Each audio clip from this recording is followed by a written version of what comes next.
Sore Bapak Ibu, Saudara semua yang dikasihi di dalam Yesus Kristus.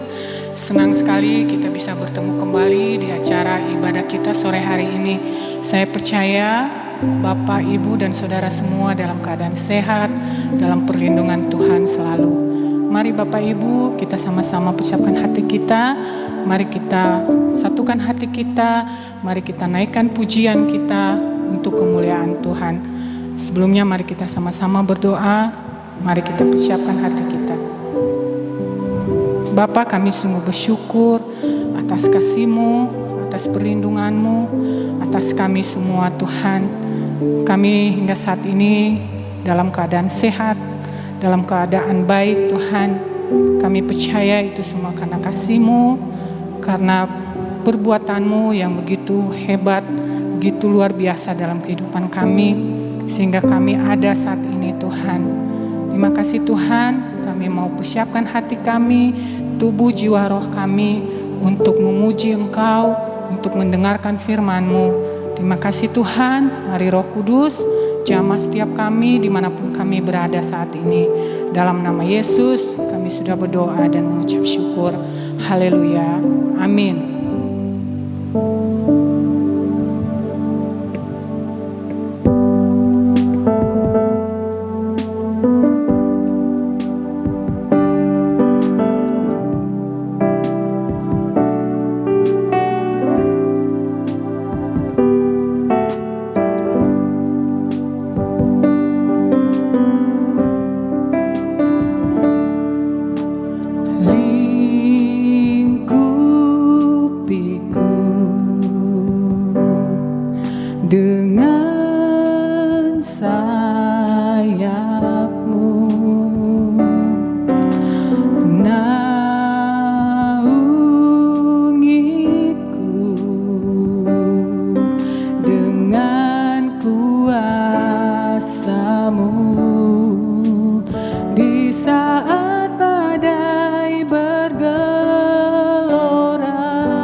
Bapa, Kau Raja atas semesta,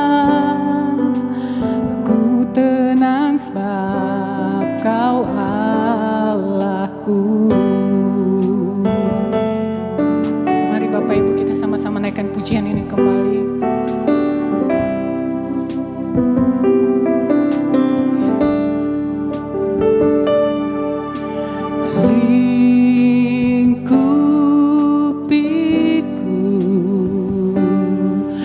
Dengan sayap-Mu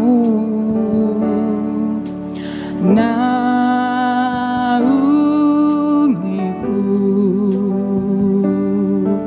dengan kuasa-Mu di saat badai bergelora.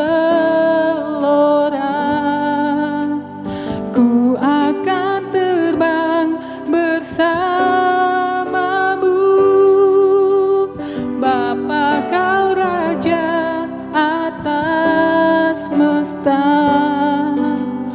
Ku tenang sebab Kau Allahku. Sama-sama katakan, di saat badai bergelora, ku akan terbang bersama-Mu, Bapa, Kau Raja atas semesta. Ku tenang sebab Kau Allahku.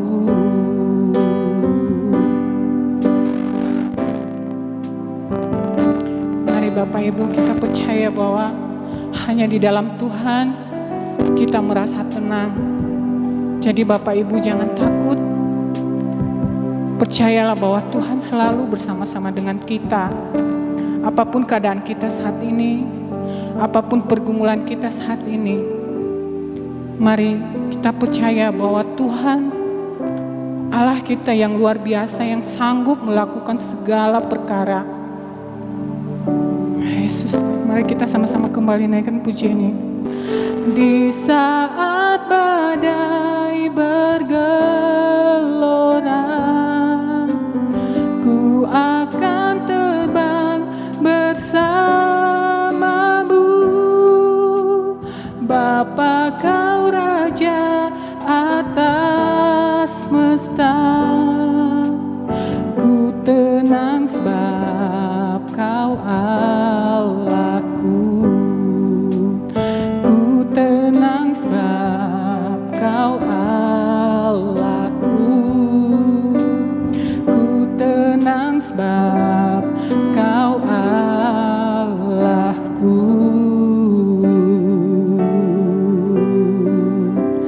Oh, terima kasih Tuhan.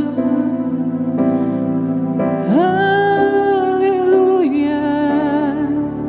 Terima kasih. Bersamamu kami merasa tenang. Kami tidak takut bahwa Engkau bersama dengan kami. Terima kasih Tuhan. Haleluya. Haleluya.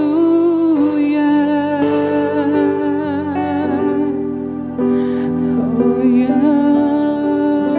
masih. Oh ya lama. Kira lama ya namase. Shkiara laba laba sande. Haleluya. Yesus Tuhan.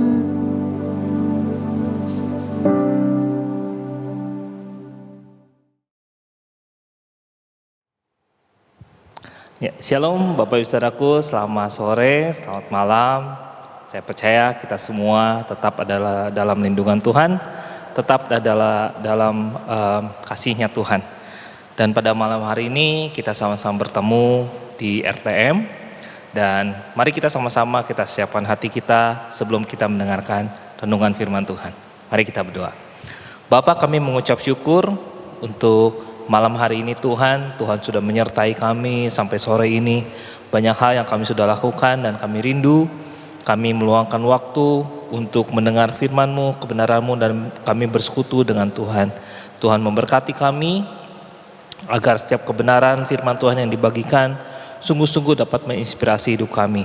Urapi hamba-Mu Tuhan, agar setiap perkataan yang keluar dari mulut bibir hamba-Mu merupakan perkataan-Mu yang dapat mempengaruhi setiap kehidupan kami dan menginspirasi kami. Kami ucap syukur dalam nama Tuhan Yesus. Amin. Ya, Bapak Ibu, pernah nggak kita mengalami yang namanya kesuaman atau kebosanan? Saya percaya pasti kita semua pernah ya mengalami gitu. Dalam hal rohani sekalipun pasti kita pernah mengalami yang namanya suam, namanya mengalami bosan. Sudah biasa kita melakukan sesuatu, tiba-tiba waduh itu bosan tuh melanda kita. Nah, tapi yang jadi pertanyaan gini, pernah nggak kita waktu hari Minggu kita datang beribadah, kita menerima lawatan Tuhan, kita menerima jamahan Tuhan, wah kita menangis, kita merasakan kasih-Nya Tuhan. Tapi tiba-tiba hari Senin, hari Selasa, tiba-tiba kita aduh rasanya bosan sekali. Rasanya jenuh, rasanya suam, rasanya kosong, rasanya apapun gitu. Pernah nggak Bapak Ibu Saudara mengalami hal seperti itu? Ya, nah kalau pernah, yang jadi pertanyaannya mengapa ya hal itu bisa terjadi? Padahal 2 hari sebelumnya atau 3 hari sebelumnya, dalam waktu yang belum lama kita menerima suatu lawatan yang luar biasa. Tapi kenapa tiba-tiba kok bisa merasakan kayak yang kosong, kayak yang suam, kayak yang bosen? Nah hari ini kita akan belajar sama-sama. Ya, kita buka ayatnya dari Kisah Rasul 2 ayat 41 sampai 42.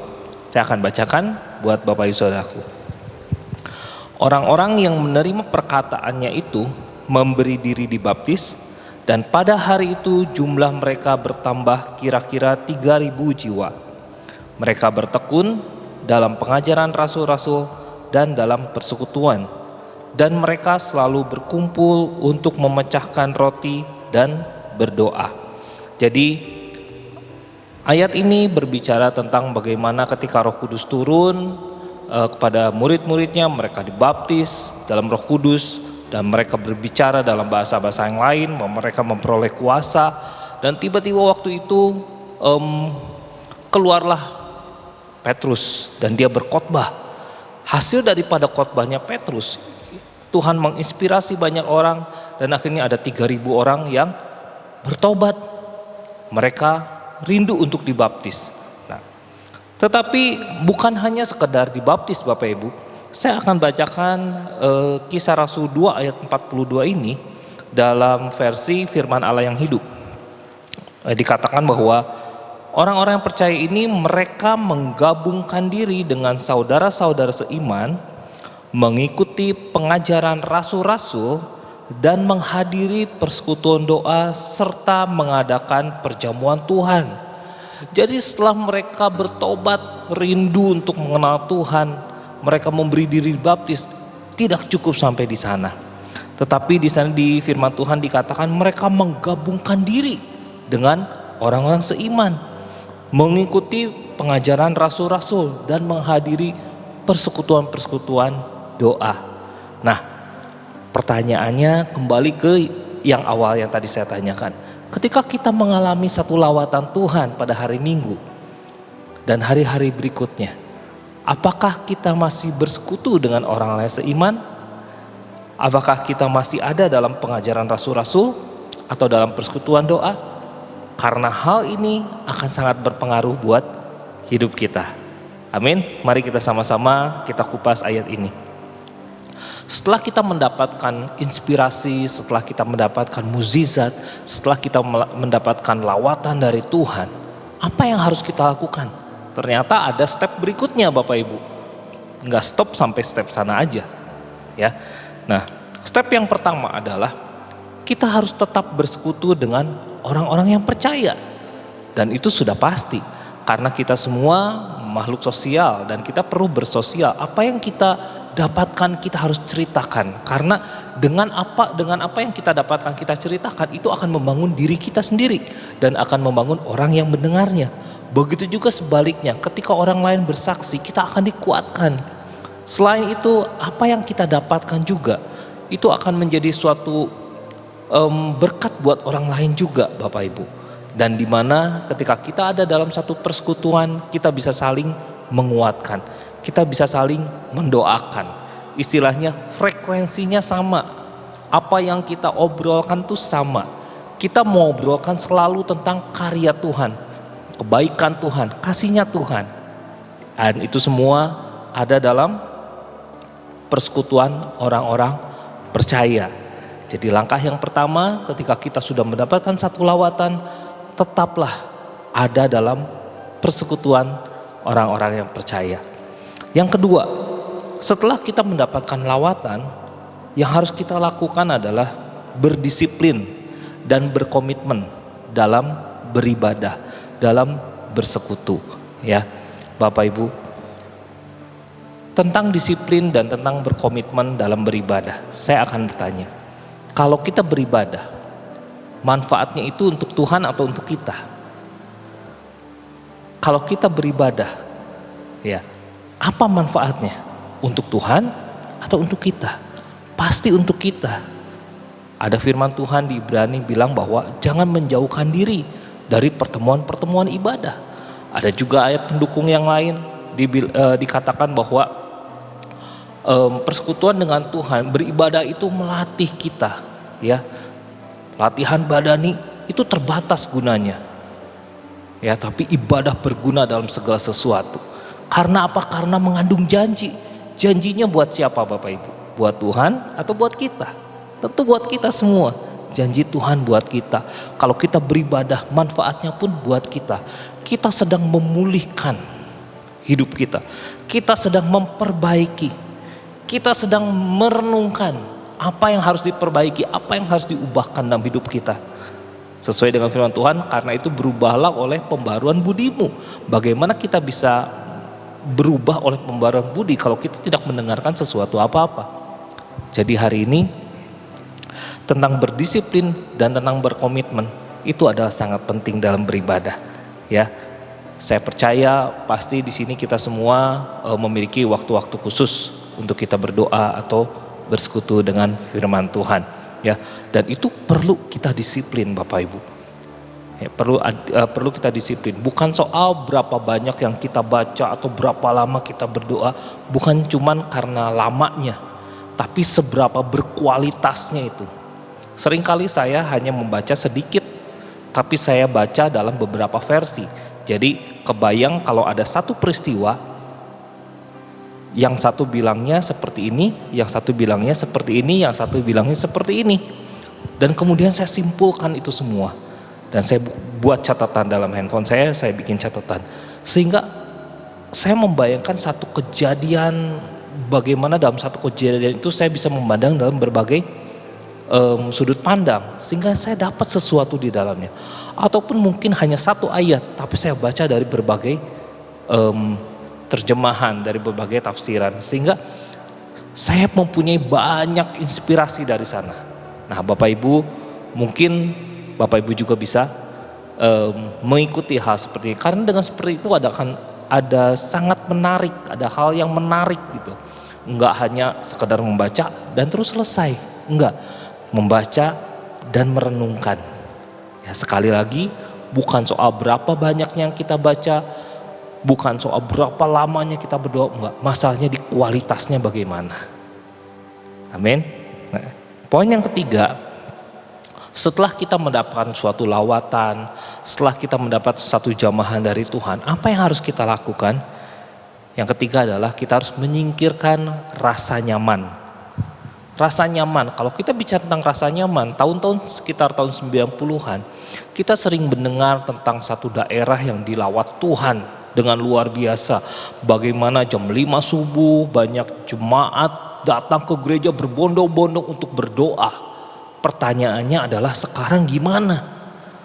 Banyak beberapa referensi yang saya baca sudah jauh seperti itu. Kenapa? Karena mereka membiarkan satu rasa nyaman dan lawatan yang dulu itu sudah kalah sama ya drama-drama atau musik-musik yang sekarang digemari oleh anak-anak muda. Sehingga anak muda sudah kurang tertarik lagi. Kenapa? Membiarkan rasa nyaman. Ketika kita pulang, kita capek, kita membiarkan rasa nyaman. Udahlah hari ini nggak usah. Besoknya pasti ada kedua kali, ada ketiga kali, ada keempat kali. Betul ya? Rasa nyaman itu seperti silent killer gitu ya. Dia membunuh tapi pelan-pelan. Sampai akhirnya kita nggak sadar bahwa oh iya, ternyata saya sudah melenceng jauh dari jalan-jalan Tuhan. Sebab itu hari ini Bapak Ibu, ketika kita menerima satu lawatan, ada 3 poin penting kalau kita mau mempertahankan lawatan itu. Yang pertama adalah kita tetap bersekutu dengan orang-orang yang percaya. Yang kedua, tetap berdisiplin dan berkomitmen dalam kita beribadah. Dan yang ketiga, kita menyingkirkan rasa nyaman. Saya akan tutup dengan satu kesaksian. Kesaksian saya pasti tentang tanaman ya, karena saya sudah setiap hari berpegang di sana.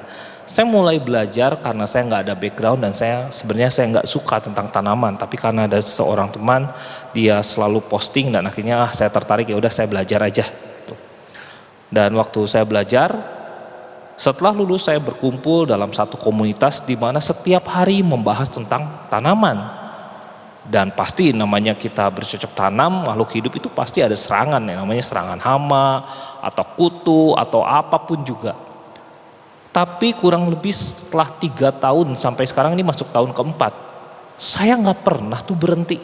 Tapi saya selalu setiap hari nggak pernah berhenti semai. Saya terus semai. Bahkan saya jarang sekarang foto-foto sayuran karena buat saya sayuran itu udah menjadi satu hal yang biasa gitu ya. Tapi saya lebih tertarik pada bunga, buah gitu, karena itu buat saya sesuatu tantangan. Nah, ketika saya bergabung dengan satu komunitas di mana yang isinya setiap hari ngobrolin tentang tanaman, saya jadi termotivasi untuk belajar lebih lagi, menggali lebih lagi. Ada nggak hama? Ada nggak gagal panen? Ada, tapi saya nggak gagal panen itu menjadi suatu hal yang biasa. Karena apa? Ya artinya saya harus lebih pinter gimana caranya biarin tanaman saya bisa lebih sehat. Akhirnya saya mulai menggali. Nah, Bapak Ibu, lewat kesaksian saya percaya ketika kita mendapatkan sesuatu dari Tuhan dan kita berkumpul dengan orang-orang yang selalu membicarakan tentang Tuhan, tentang lawatan Tuhan, tentang kebaikan Tuhan setiap hari, pasti kita akan tetap terkonek. Dan kalau kita mendengar kesaksian tentang bagaimana Tuhan memakai setiap orang, pasti kita juga akan semakin bersemangat. Sehingga setiap minggu ketika kita mendengarkan firman Tuhan, ketika kita mendapat satu inspirasi, nggak ada tuh istilahnya ketika hari Minggu semangat, hari Selasa udah loyo, nggak ada. Tapi kita akan terus semangat, sama seperti saya hari ini. Saya selalu bersemangat untuk menanam segala sesuatu, saya tanam, saya coba. Karena apa? Karena saya ada dalam lingkungan itu. Dan saya percaya hari ini biarlah firman ini bisa menjadi satu inspirasi buat hidup kita. Bahwa ketika kita berkumpul dengan orang-orang yang tepat, dan kita ada di lingkungan yang tepat, ketika kita berdisiplin dan kita berkomitmen, dan kita meninggalkan yang namanya rasa nyaman, saya percaya setiap lawatan yang kita dapat dari Tuhan, setiap jamahan, setiap inspirasi, itu tidak akan berlalu begitu saja, tapi itu akan berdampak dalam hidup kita. Amin. Ya, mari kita sama-sama berdoa dan kita minta biar Tuhan yang menjamah hidup kita. Mari kita berdoa. Bapa, kami mengucap syukur untuk firman-Mu yang singkat ini. Kami percaya Tuhan, Tuhan punya banyak berkat, Tuhan punya banyak rencana dalam hidup kami. Dan kami berdoa Tuhan, biarlah ketika kami dilawat, ketika kami dijamah, ketika kami mendapatkan satu inspirasi dan impresi yang dari Tuhan, itu semua tidak berlalu begitu saja. Tapi kami tahu langkah-langkah selanjutnya yang harus kami lakukan. Sehingga hidup kami senantiasa berapi-api, kami senantiasa bersemangat, kami senantiasa antusias di dalam Tuhan. Kami percaya Tuhan, kami mau dipakai oleh Tuhan dan kami mau dipakai untuk kerajaan-Mu, untuk kemuliaan-Mu. Kami berdoa, biarlah Tuhan yang memakai setiap kami menjadi alat-alat Tuhan. Terima kasih Bapa, kami mengucap syukur dan kami serahkan seluruh kehidupan kami ke dalam tangan-Mu. Tuhan yang beracara dan Tuhan yang memimpin kami dan keluarga kami untuk tetap mengikut Tuhan. Hanya di dalam nama Tuhan Yesus kami mengucap syukur. Amin.